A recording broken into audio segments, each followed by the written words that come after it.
Good morning, students. Today I am going to start chapter 10, the living organism and their surroundings. In this chapter, we will learn the surroundings of the living organism. So let's start it. Life exists only on our planet, the Earth. There is a wide variety of living organisms on the Earth. We find life on snow-covered mountains and even in deep oceans. Do you know several microorganisms live in your body too? जो पूरा solar system है उसमें हमारा एक planet है अर्थ जिस पर life exist करती है। यहाँ पर बहुत सारी वैरायटीज़ के ऑर्गेनिज्म रहते हैं। यहाँ पर स्नो कवर्ड माउंटेन्स पे भी ऑर्गेनिज्म रहते हैं। इसके साथ साथ डीप ओशियंस में भी लाइफ पॉसिबल है। हमारी बॉडी के अंदर भी कुछ माइक्रो ऑर्गेनिज्म रहते हैं। We live in town and cities because these places fulfill our daily needs like food, water, and shelter. In fact, all living things, plants, and animals prefer to live in those places that are best suited to their needs. The place where living organisms live is called their habitat. Habitat क्या कि हम लोग क्या है जहाँ जैसे हम लोग टाउन्स या सिटीज़ में रहते हैं तो हम ऐसी जगह पर रहते हैं जहाँ हमारी डेली नीड्स से रिलेटेड चीज़ें मिल जाएं, जैसे फूड, वाटर, शेल्टर, सब कुछ मिल जाए। इनफैक्ट सारे ही लिविंग थिंग्स, चाहे वो एनिमल्स हों, प्लांट्स हों, कोई भी हों, वो ऐसी जगह पर रहना पसंद करते हैं जहाँ पर जो जगह उनके लिए बेस्ट हो और जहाँ पर उनको अपनी सारी नीड्स उनकी पूरी हो जाए, यानी सारी ज़रूरतों की चीज़ें उन्हें मिल जाएँ। तो वो प्लेस जहाँ कोई लिविंग ऑर्गेनिज्म रहता है उसे उसका हैबिटेट कहते हैं। A habitat provides food, water, air, light, shelter, and a place for breeding to the plants and the animals living in it. जो आपका हैबिटेट है वो क्या प्रोवाइड करता है? Food, water, air, light, shelter और प्लांट्स, एनिमल्स, मतलब एक गुड एटमॉस्फेयर आपको प्रोवाइड करता है। In fact several kind of plants and animals share the same habitat. कुछ तरीके के प्लांट्स और एनिमल्स भी ऐसे हैं जो सेम हैबिटेट में रहते हैं। जैसे एक्वेटिक प्लांट्स भी होते हैं, एक्वेटिक एनिमल्स भी होते हैं। ऐसे ही टेरेस्ट्रियल प्लांट्स भी होते हैं, टेरेस्ट्रियल एनिमल्स भी होते हैं। For example the cactus plant grows and survive well in hot and dry areas of desert, so the habitat of cactus plant is the desert.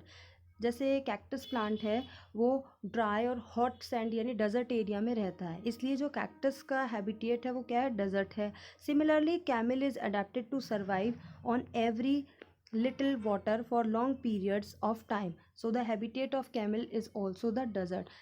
Cactus की तरह कैमल भी desert में रहता है और कैमल के अंदर इस तरीके का अडेप्टेशन, इस तरीके की कैपेबिलिटी है कि वो थोड़े से पानी से बहुत लंबे समय तक रह सकता है। कैमल अपने हम्प में वाटर और फूड को स्टोर करके रखता है और वो बहुत कम पानी से भी कुछ लंबे पीरियड तक रह सकता है, इसलिए वो डेजर्ट में रहने के लिए अडेप्टेड है। Can you name the habitat of the following organism? Here is a table and the name of the organism. You have to write the habitat of that organism.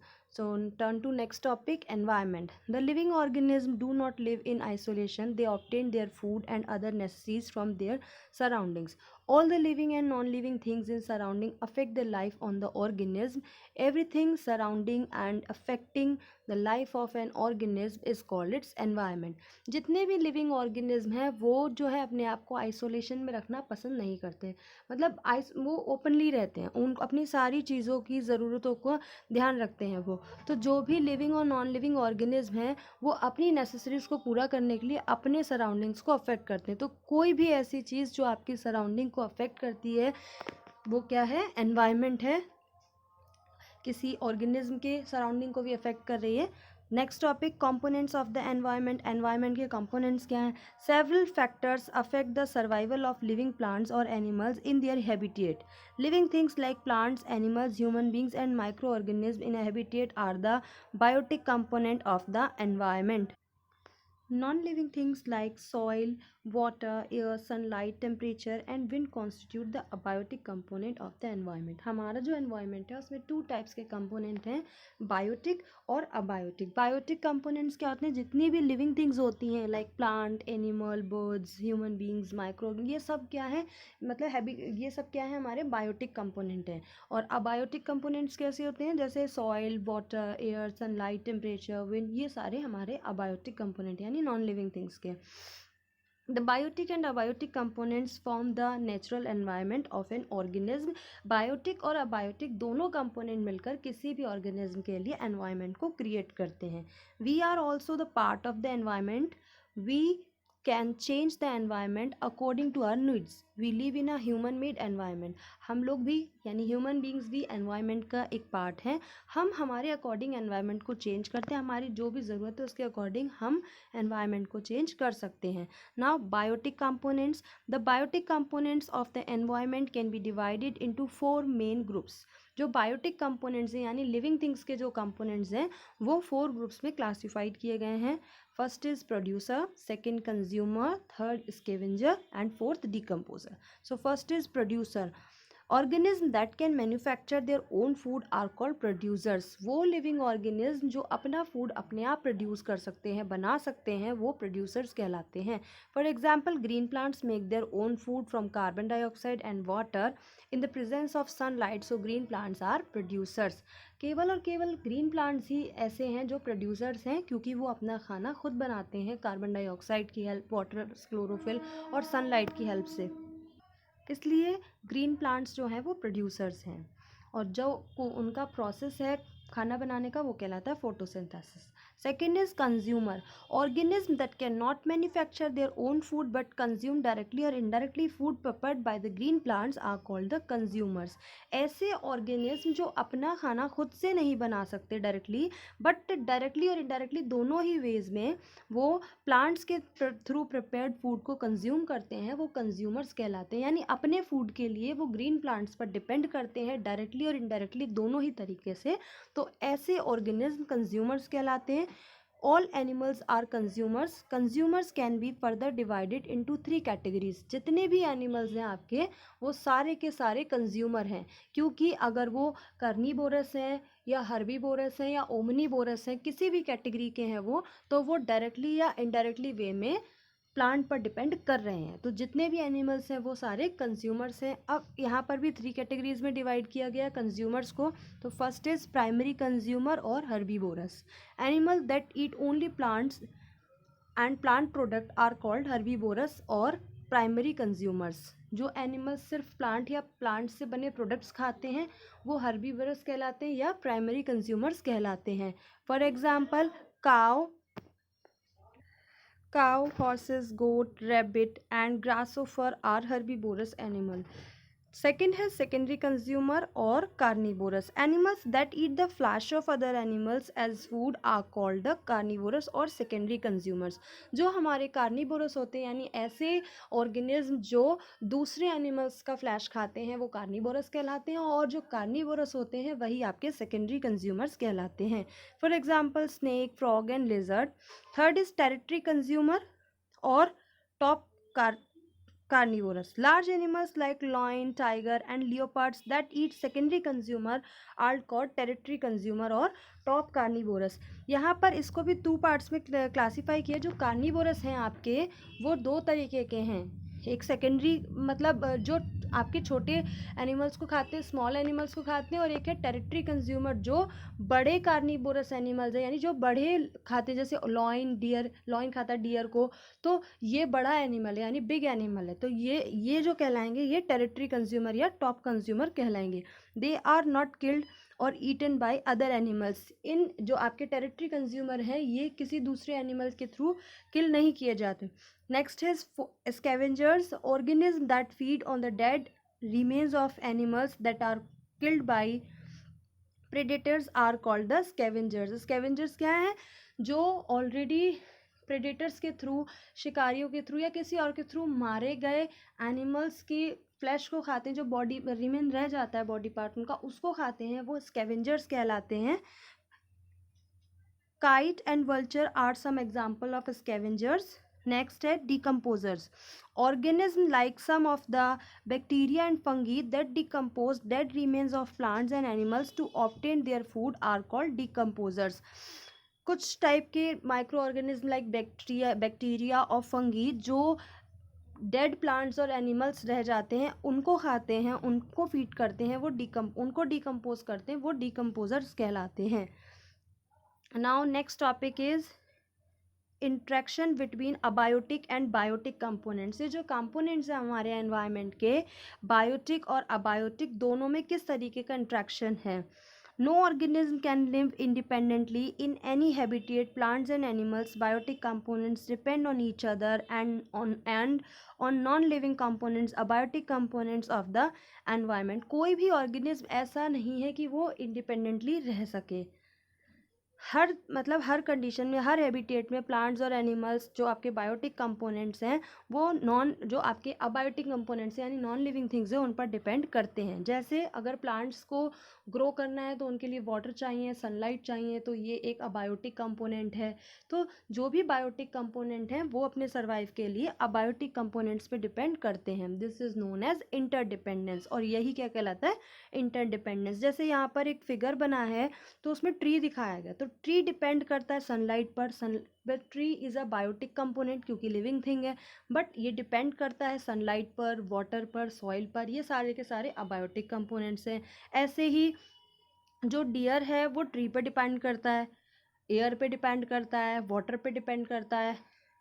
फिर टाइगर जो है वो dear पे depend कर रहा है, water पे depend कर रहा है, एयर पे डिपेंड कर रहा है. फिर उसके पीछे जो ह्यूमन है वो प्लांट्स पे भी डिपेंड कर रहा है, एयर पे भी डिपेंड कर रहा है, वाटर पे भी.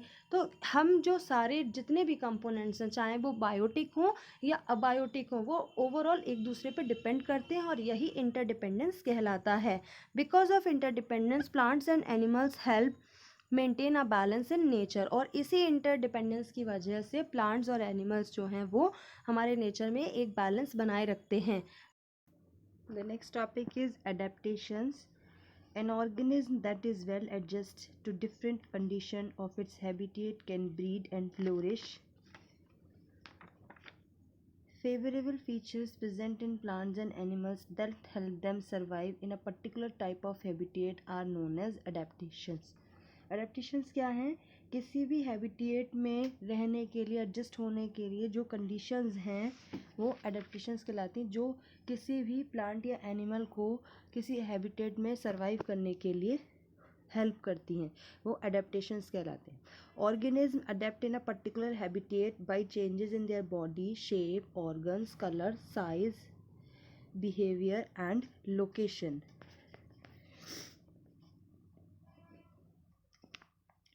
ऑर्गेनिज्म जो है वो किसी भी हैबिटेट में रहने के लिए अडेप्टेड होते हैं. किस बेसिस पर? उनकी body shape, organ, colour, size, behaviour, location. For example, the lotus plant is well suited to an aquatic habitat and a camel is well adjust to live in a desert. जैसे कि lotus जो plant है उसका इस तरीके का adaptation है कि वो वाटर में रह सकता है, और ऐसे ही कैमल उसके अंदर इस तरीके के अडेप्टेशंस हैं कि वो डेजर्ट में रहने के लिए adjustable है. We say that lotus plant have adaptation favorable features that enable them to live in water, pond, and camel have adaptations that enable them to live in a desert. अगर ये लोग किसी, जैसे लोटस प्लांट वाटर में रह रहा है तो उसके पास अडेप्टेशंस हैं, वो फेवरेबल फीचर्स हैं जिनकी वजह से वो वाटर में रह सकता है. इन द सेम वे अगर कैमल आपका डेजर्ट में रह रहा है तो कैमल के पास भी अडेप्टेशंस हैं यानी फेवरेबल फीचर्स हैं जिनकी वजह से वो डेजर्ट में रह सकता है. The lotus plant can not live in a desert because it does not have adaptive features to survive in desert. Lotus plant जो है उसका अडेप्टेशन ऑब्वियसली एक्वेटिक है, मतलब वो एक्वेटिक मतलब ओशियंस या वाटर में रह सकता है. लोटस प्लांट का जो एडेप्टेशंस है वो आपके डेजर्ट के सर्वाइवल के लिए नहीं है, इसलिए वो डेजर्ट में नहीं हो सकता. Similarly a camel can not live in a water because it is not adapted to live in a water. इसी तरीके से कैमल वाटर में नहीं रह सकता क्योंकि उसका जो अडेप्टेशन है वो डेजर्ट में रहने के लिए, वाटर में रहने के लिए नहीं है. Organisms develop favorable features over a period of time. It is a slow and gradual process. Those plants and animals that are not able to adapt with the ever changing environment cannot survive and therefore die. जो organism होते हैं वो अपने अंदर ये favourable features develop करते रहते हैं एक टाइम के बाद, और ये बहुत एक स्लो और ग्रेजुअल प्रोसेस है. वो प्लांट्स और एनिमल जो अपने अंदर अपने एनवायरनमेंट में चेंज नहीं कर सकते कहीं किसी हैबिटेट में अडेप्ट के लिए, तो वो ना सर्वाइव कर पाते हैं, इसीलिए वो डाई यानी मर जाते हैं. Kinds of habitat. The major types of habitat are terrestrial and aquatic. जो हैबिटेट है वो टू मेनली टाइप्स में है, टेरेस्ट्रियल और एक्वेटिक। टेरेस्ट्रियल हैबिटेट क्या होता है? Terra in Latin means ground. The organism that live on ground on land are called terrestrial organism and their habitat is called terrestrial habitat. Terra word का जो Latin means है उसका means है ground, यानी वो ऑर्गेनिज्म जो land पर रहते हैं उन्हें टेरेस्ट्रियल ऑर्गेनिज्म कहते हैं और उनके हैबिटेट को टेरेस्ट्रियल हैबिटेट कहते हैं। For example human, cow, deer, tiger and lion are terrestrial organism. जैसे काउ, ह्यूमन, डॉग, हॉर्स, ये सब लोग लैंड पे रहते हैं, तो इनका जो हैबिटेट है वो क्या है? टेरेस्ट्रियल हैबिटेट है। और ये कैसे ऑर्गेनिज्म है? टेरेस्ट्रियल ऑर्गेनिज्म है। Let us know some about the terrestrial habitat. Number one is desert. तो डेजर्ट में आप लोगों को पता है कौन रहता है? Camel. Deserts are usually very hot during day time, temperature may reach up to 45 degree Celsius to 50 degree Celsius and very cold at night. They get very little rainfall. Annually rainfall is less than 25 centimeters. So there is a very little water available in deserts. Desert में क्या है? Usually जो sand होती है वो बहुत ज़्यादा hot होती है, वहाँ बहुत ज़्यादा गर्मी होती है, टेम्परेचर 45 से 50 डिग्री सेल्सियस तक रुकता है और रात में बहुत ज़्यादा ठंडी होती है। वहाँ पर बहुत कम रेनफॉल होता है, यानी बहुत कम बारिश होती है, जिसकी वजह से वो एरिया ड्राई होता है। देर इज़ अ वेरी और यहाँ पर इसी वजह से बहुत कम वाटर अवेलेबल है। A large number of plants and animals survive in a desert, but इसके बाद भी कई सारे प्लांट्स और कई सारे एनिमल्स डेजर्ट में सर्वाइव करते हैं। Let us study what adaptations they have in these difficult condition. उनके क्या अडेप्टेशंस हैं कि वो इतने तेज़ टेम्परेचर पर भी, इतने वाटर की कमी पर भी वहाँ रह लेते हैं। तो उनके अडेप्टेशंस दिए गए हैं। नंबर देखिए 1, adaptation plants. Cacti commonly grow in deserts. This plant has the following adaptations. Cactus हम लोगों ने सबने देखा desert में होता है, उसके क्या adaptations हैं? It has a very long root that goes very deep into the soil to absorb water. The leaves are reduced to spine. They help in reducing loss of water through transpiration.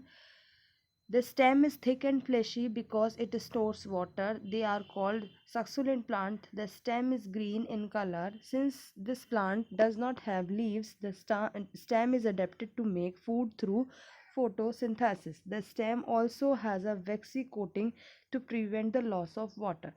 अगर जो आपका cactus है वो desert में रहता है और desert में रहने के लिए उसके पास ये फीचर्स हैं। उसकी जो रूट होती हैं वो बहुत ज़्यादा लॉन्ग होती हैं ताकि वो सॉइल में बहुत अंदर तक जाएं और वाटर को एब्जॉर्ब कर सकें। जो कैक्टस प्लांट्स है उसकी जो लीव्स होती हैं वो स्पाइंस में रिड्यूस होती हैं, यानी उसमें जो लीव्स होती हैं वो कांटों में रिड्यूस हो जाती हैं। और ये जो है ये आपको ट्रांसपायरेशन से जो वाटर लॉस होता है उसमें हेल्प करता है, उसको कम करता है। उसका स्टेम थिक और फ्लैशी होता है क्योंकि इसके अंदर वाटर स्टोर होता है, इसलिए इसे सक्सेसफुल प्लांट कहते हैं। और ये जो है वो ग्रीन कलर का होता है इसका स्टेम। क्योंकि इस प्लांट में कोई लीव नहीं होती इसलिए यहाँ पर जो फोटोसिंथेसिस प्रोसेस करता है वो ये प्लांट का स्टेम ही करता है। इसका स्टेम जो है उसमें वैक्सी कोटिंग होती है जिससे वाटर का लॉस कम होता है। Now next page. Adaptations in animals. Desert snake and rats live in a deep burrows that have a cool and moist environment during daytime. When the desert is hot and dry at night, when the desert is cool, the animals come out of their burrows and holes and become active.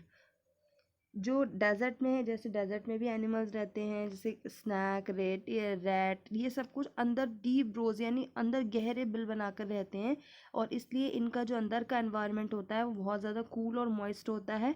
रात के time वो बहुत hot और dry होता है। रात के time जब ये बाहर आते हैं, जब डेजर्ट कूल हो जाती है तो ये जो है रात के टाइम बाहर आते हैं और रात के टाइम ही एक्टिव होते हैं, इसलिए इनको नॉक्टर्नल एनिमल्स कहते हैं। वो एनिमल्स जो रात के टाइम एक्टिव होते हैं उनको नॉक्टर्नल एनिमल्स बोला जाता है।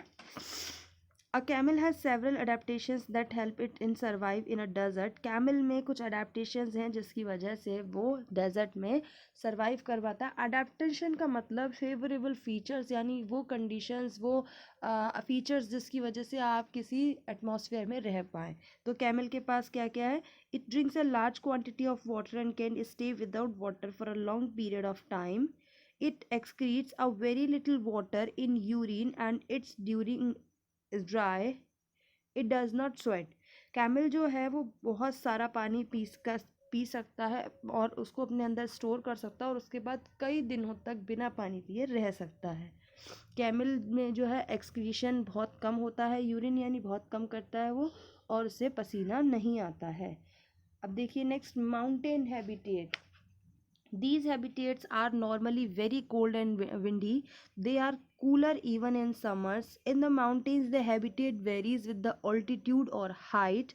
As we go higher up in the mountains, the temperature decreases. Snowfalls also occur during winters at high altitudes.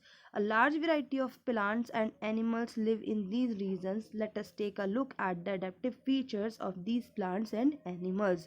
जो हमारा माउंटेन्स का हैबिटेट है वो बहुत ज़्यादा कोल्ड और विंडी होता है, यानी बहुत ज़्यादा ठंडा होता है वहाँ और बहुत ज़्यादा हवाएं चलती हैं।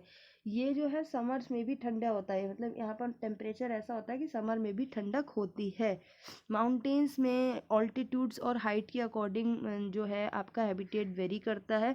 जितना ज़्यादा आप ऊपर जाते जाएंगे उतना ही ज़्यादा टेम्परेचर कम होता जाएगा। यहाँ विंटर की टाइमिंग में स्नोफॉल भी होता है। बहुत सारी वैरायटीज़ के प्लांट्स और एनिमल्स माउंटेन रीजन में रहते हैं। तो पहले देखते हैं कि उनके फीचर्स क्या है। तो प्लांट्स के देखिए, adaptation in plants. Trees like pine usually grow on the sloping side of the mountain since most of the rain water in such areas flows down the slope. Very little water is available to the trees. To conserve water, leaves are reduced to needle-like structure. They have a thick waxy coating on their surfaces to reduce the loss of water by transpiration. Mountain region में भी plants हैं, जैसे pine tree है। ये usually क्या होता है, mountains के स्लोप पर ग्रो करते हैं, स्लोप साइड पर ग्रो करते हैं, क्योंकि यहाँ पर जैसे बारिश होती है तो सारा पानी नीचे आता है फ्लो डाउन होकर स्लोप पर, तो यहाँ पर ये बहुत कम पानी में हो जाते हैं। ये इनकी जो लीव्स हैं वो निडल लाइक स्ट्रक्चर में रिड्यूस हैं ताकि वाटर कंजर्व हो सके। इनकी लीव्स पर एक वैक्सी कोटिंग होती है जो हेल्प करती है कि ट्रांसपायरेशन प्रोसेस में वाटर लॉस कम हो। These trees are normally cone shaped and have sloping branches. इनकी जो ट्रीज का शेप होता है वो यूजुअली कोन का शेप होता है और इनकी ब्रांचेस कैसी होती हैं, स्लोपिंग ब्रांचेस होती हैं। This helps the rain water and snow to side off easily. जो हेल्प करती है, जैसे इनकी जो ब्रांचेस हैं वो स्लोप वाली हैं तो हेल्प करती है। अगर बारिश होती है तो रेन वाटर इनसे स्लोप होकर नीचे निकल जाता है, यानी इन पर नहीं ठहरता। या स्नोफॉल होता है तो वो भी इनकी स्लोपिंग ब्रांचेस की वजह से इन पर से फॉल स्लो डाउन हो जाता है। क्लियर है।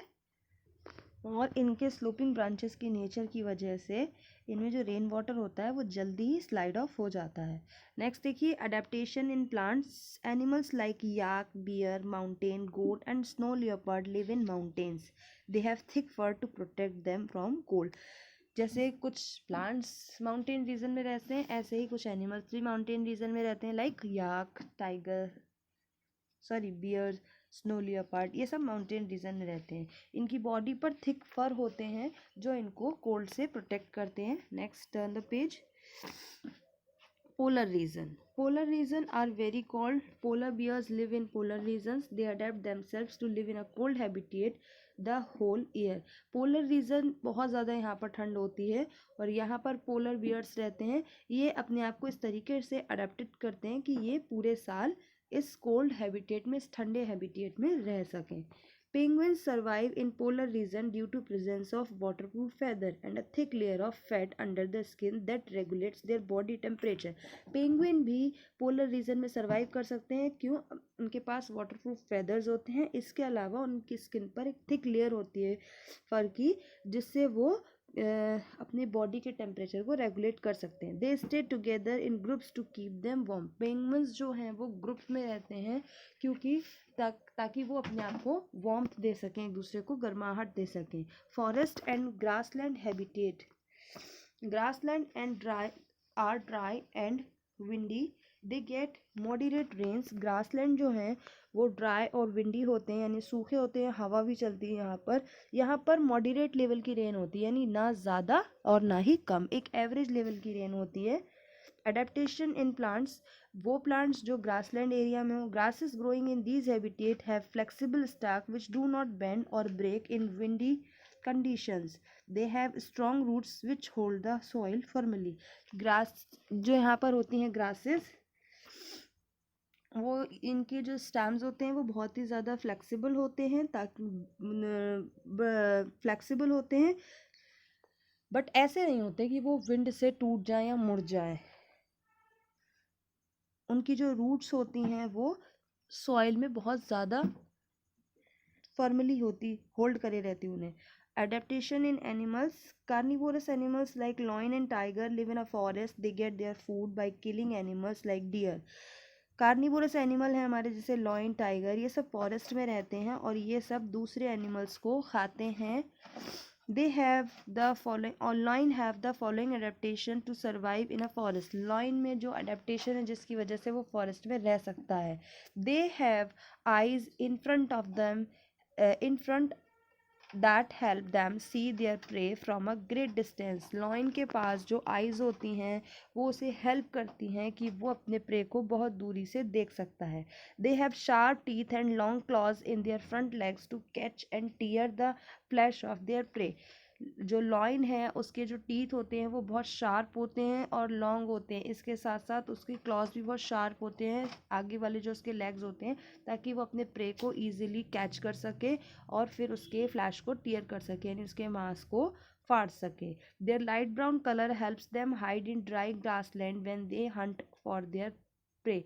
जो उनका लाइट ब्राउन कलर है वो उन्हें हेल्प करता है अपने ग्रास लैंड में हाइड करने से, ताकि जब वो शिकार कर रहे हो तो वो उसको देखकर छुप सकें और इजीली कर सकें।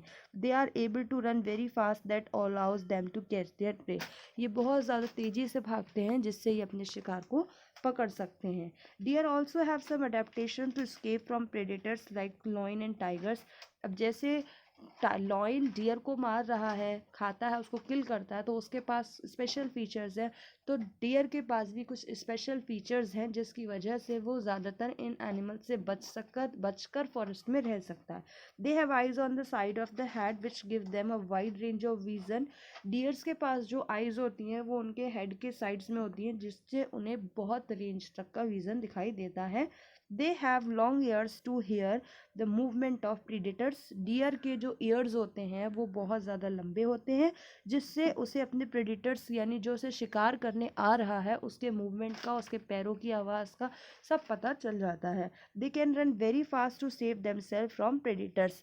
लॉयन की तरह डियर भी बहुत तेज़ भागते हैं ताकि वो अपने प्रेडिटर्स से बच सकें, यानी जो उन्हें मारने आ रहा है, जो उनका शिकार करने आ रहा है, उससे बच सकें।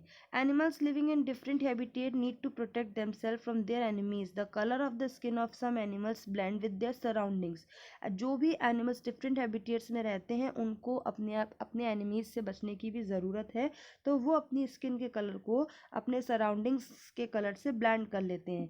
दे therefore get unnoticed by their enemies, क्योंकि जब उनका कलर उनके सराउंडिंग के कलर के जैसा हो जाता है तो वो अपने एनिमीज के द्वारा नोटिस नहीं किए जाते। दिस इज कॉल्ड कैम्यूफ्लेज, और ये क्या कहलाता है? Camouflage. And these animals are camouflaging animals, और ऐसे एनिमल्स क्या कहलाते हैं? Camouflaging animals. For example the stripes of a tiger help it hide in tall grasses. जैसे टाइगर की जो स्ट्रिप्स होती हैं वो उसे हेल्प करती हैं कि वो टॉल ग्रासेस यानी ऊंची घास में अपने आप को हाइड कर सके। The grasses found in grassland are brownish which make them difficult to spot. जो ग्रासेस हैं ग्रासलैंड की वो बहुत ज़्यादा ऊंची ऊंची और उसी कलर की हैं, ब्राउनिश कलर की हैं, जो उसको ईजिली अपने जब वो अपनी स्किन को ब्लेंड कर रहे हैं तो उसकी जो स्ट्रिप्स हैं वो ग्रासलैंड में मिक्स हो रही हैं, तो इसको आइडेंटिफाई स्पॉट करना डिफिकल्ट हो जाता है। A chameleon can change its colour according to its surrounding. ऐसे ही कैमिलियन यानी गिरगिट वो भी अपने सराउंडिंग के अकॉर्डिंग अपना स्किन कलर चेंज कर सकता है। आपने उसे देखा होगा ग्रीन कलर में भी, ब्लू में भी, रेड में भी, तो वो भी चेंज कर सकता है। Next is aquatic habitat. Aqua means water, The organism like shark, fish and lotus plant that live in a lake, pond, river and oceans are called aquatic organisms. Aqua means water होता है, यानी ऐसे organism like shark, fish, lotus plant, ये ऐसे organism जो किसी lake या pond या river या oceans में रहते हैं aquatic organism कहलाते हैं. And their habitat are called aquatic habitat. और उनका जो habitat है वो क्या कहलाता है? aquatic habitat. अब ओशियंस यानी मैरिन हैबिटेट. ओशियन देखिए यहाँ पर सिर्फ ओशियन में रहने वाले हैं, यानी बड़े और छोटे दोनों तरीके के एनिमल्स हैं, बट वो ओशियंस में रह रहे हैं, तो ये मैरिन हैबिटेट कहलाता है. Ocean is a huge body of salt water. Fish live in water bodies and show the following adaptation. Ocean जो है वो उसमें, क्योंकि उसका जो वाटर है वो सॉल्टी है, तो उसमें जो ह्यूज अमाउंट में सॉल्ट वाटर है, तो फिश की बॉडी में कुछ इस तरीके के अडेप्टेशंस हैं कि वो वाटर में रह पाती है. कैसे? Their body is streamline. The streamline shape of body helps to overcome the resistance due to water and enables the fish to swim fast. उसकी जो फिश है उसकी बॉडी स्ट्रीमलाइन होती है, और स्ट्रीमलाइन बॉडी शेप की वजह से ही वो जो आपका वाटर में स्विम कर पाती है बहुत तेज़ी से. The skin is covered with water proof scales which protected from decaying in water. Fish की जो स्किन है वो वाटर प्रूफ स्केल्स से प्रोटेक्ट है, जिसकी वजह से वो उस पर मतलब वाटर डिकेइंग से वो प्रोटेक्ट होती है, यानी उस पर काई वगैरह नहीं लगती है. Fishes have gills that help in breathing in water. Fish के पास गिल्स होते हैं जिससे वो वाटर में ब्रीथ करती है. Fish swim with the help of fins. Fish अपने फिन्स की हेल्प से स्विम करती है. There are some aquatic animals such as dolphin and whales that do not have gills. कुछ आपके aquatic animals like dolphin, whale, इनके पास gills नहीं होते. They breathe through lungs. ये लंग्स के थ्रू ब्रीथ करती हैं. They inhale air through the nostrils that are located to the upper part of their heads. इनके जो हेड्स हैं उसके पास नॉस्ट्रल्स होते हैं, ये उससे एयर इनहेल करती हैं. This allow them to breathe in the air when they swim near the surface of water. और ये उनको अलाउ करता है ब्रीथ करने के लिए जब वो वाटर सरफेस के पास स्विम करती हैं. They can stay inside the water for a long period without breathing. ये जो हैं वो वाटर के अंदर काफ़ी समय तक रह सकती हैं बिना ब्रीथ किए. They come out to the surface from time to time to breathe in air. ये सरफेस पर टाइम टू टाइम आती हैं एयर में ब्रीथ करने के लिए, क्योंकि ये जो हैं वो मेनली एयर में ही इजीली ब्रीथ कर सकती हैं. नेक्स्ट देखिए, ponds and lakes, that means fresh water habitat. A pond or lake is a small freshwater body as compared to the sea or the ocean. जो pond है वो ocean के compare में एक छोटा यानी small water body है. A large variety of aquatic plants grow in pond, lakes and river. बहुत सारी varieties के plants जो हैं वो आपके पॉन्ड और लेक और रिवर में ग्रो करते हैं. Due to the availability of water the roots of aquatic plants are either absent or poorly developed. Water की एबिलिटी की वजह से जो इन एक्वेटिक प्लांट्स हैं इनकी जो रूट्स होती हैं वो या तो होती ही नहीं है या और होती हैं तो बहुत पुअरली डेवलप्ड होती हैं. Two common types of aquatic plants are. दो तरीके के टाइप्स हैं. पहला free floating plants. These plants float freely on water. For example water hyacinth, lotus, water lily. जो वाटर फ्लोटिंग प्लांट्स हैं आपके फ्री फ्लोटिंग है, ये वाटर पर पूरी तरीके से फ्लोट कर सकते हैं, जैसे lotus, water lily. In these plants, leaves are large and flat. The leaves are covered with a waxy coating which makes them waterproof and protect them from the decaying effects of water. इनकी जो leaves होती हैं वो large और flat होती हैं, इसके अलावा एक वैक्सी कोटिंग से कवर्ड होती हैं, जिसकी जो इनकी जो लीव्स की सरफेस है उसको वाटरप्रूफ बनाती है, जिससे ये वाटर के डिकेइंग इफेक्ट से सेफ रहती है. Stems have air spaces which enables the plants to float. इनके स्टेम्स में एयर स्पेस होता है जिसकी वजह से प्लांट वाटर में फ्लोट कर सकता है. नेक्स्ट है submerge plant. This plant remain completely submerged in water. For example hydrilla and vallisneria. ये जो प्लांट्स हैं ये पूरी तरीके से सबमर्ज प्लांट आपके कम्प्लीटली सबमर्ज होते हैं वाटर में.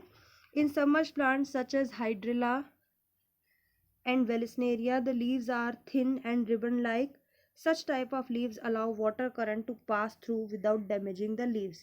जो सबमर्ज प्लांट होते हैं इनकी लीव्स जो होती हैं वो रिबन लाइक होती हैं और इनकी लीव्स वाटर करंट को अलाउ करती हैं ताकि वो लीव को डैमेज ना करें.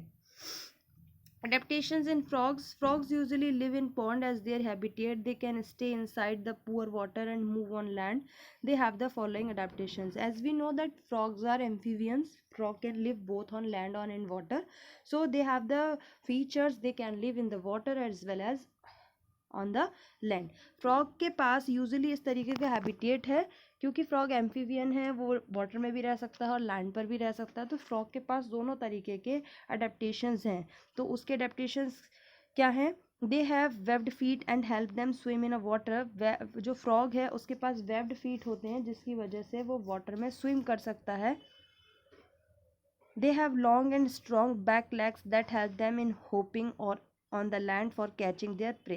उसके पास जो बैक लेग्स होते हैं उसके वो बहुत लॉन्ग और स्ट्रॉन्ग होते हैं जिसकी वजह से वो होपिंग कर सकता है लैंड्स पर और अपने प्रे को कैच कर सकता है. Their skin is always moist that help in breathing through the skin. जो फ्रॉग्स होते हैं उनकी स्किन जो है वो मॉइस्ट होती है जिसकी वजह से वो अपनी स्किन